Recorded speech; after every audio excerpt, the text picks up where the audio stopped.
Mesdames et messieurs, bonsoir. 14h locale de Caire, l'heure du journal en langue française. Tout de suite avec l'actualité.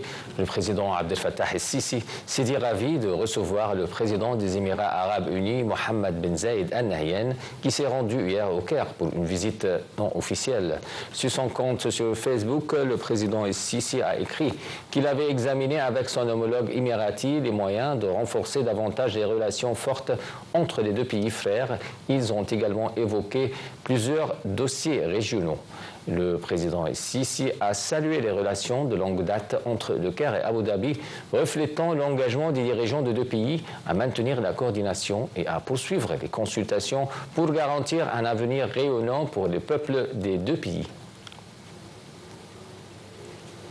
Le président Abdel Fattah el-Sisi a reçu hier son homologue émirati, Mohammed Ben Zayed Al Nahyan, qui effectuait hier une visite éclair au Caire. Un banquet d'iftar a été organisé en l'honneur du président émirati qui a salué les fortes relations reliant les deux pays frères. Dans la foulée de l'iftar, les deux dirigeants ont examiné les moyens de promouvoir la coopération bilatérale dans les différents domaines. La haute représentante des affaires étrangères, politiques et sécuritaires à l'Union européenne, Kaja Kallas, entame aujourd'hui une visite officielle en Égypte. À l'ordre du jour de sa visite, Mme Kallas doit rencontrer le chef de la diplomatie égyptienne, Badr Abdelati. Les deux responsables tiendront ensuite une conférence de presse. La haute représentante européenne doit également rencontrer le comité des ministres des pays arabes et islamiques concernés par la cause palestinienne. Les relations entre l'Égypte et l'Union européenne et les derniers développements dans la bande de Gaza, ainsi que les défis sécuritaires régionaux, feront l'objet des discussions. L'armée d'occupation israélienne a appelé aujourd'hui les habitants de Tel Sultan à Rafah, dans le sud de la bande de Gaza, à évacuer la zone dans laquelle elle dit avoir lancé une offensive pour frapper les organisations terroristes, selon ses termes. Voyons que l'armée de l'occupation... L'armée israélienne a annoncé ce matin avoir intercepté un missile en provenance du Yémen après que des sirènes d'alerte ont retenti dans plusieurs régions du pays. Israël a dit avoir intercepté plusieurs attaques de missiles en provenance du Yémen depuis que son armée a rompu le cessez-le-feu avec le Hamas mardi dernier en reprenant ses bombardements sur la bande de Gaza.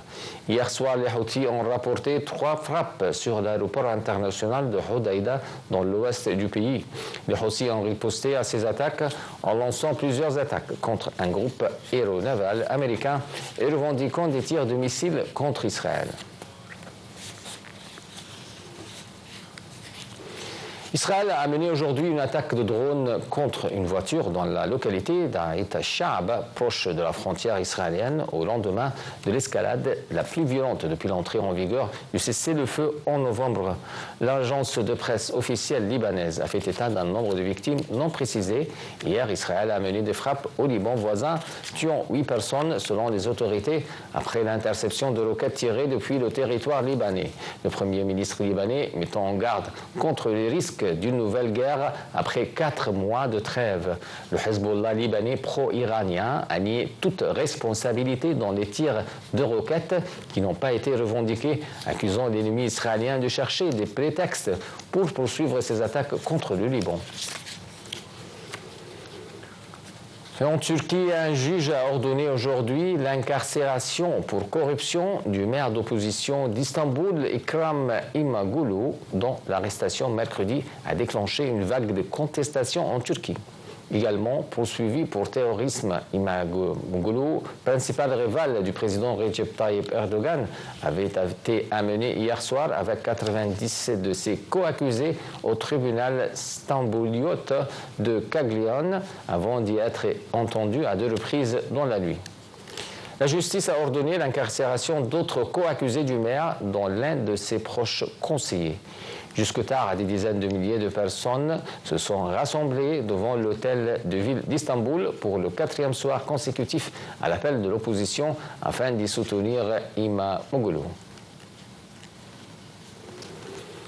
Des délégations ukrainiennes et américaines doivent se retrouver dès aujourd'hui en Arabie saoudite.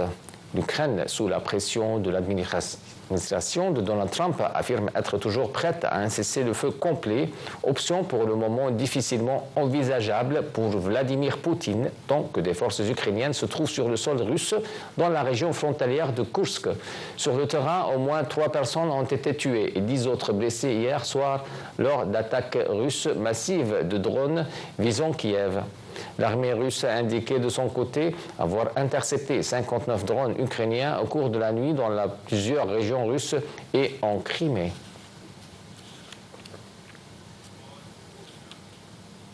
Avec cette nouvelle, mesdames et messieurs, on vient à la fin de notre journal. Merci de votre attention.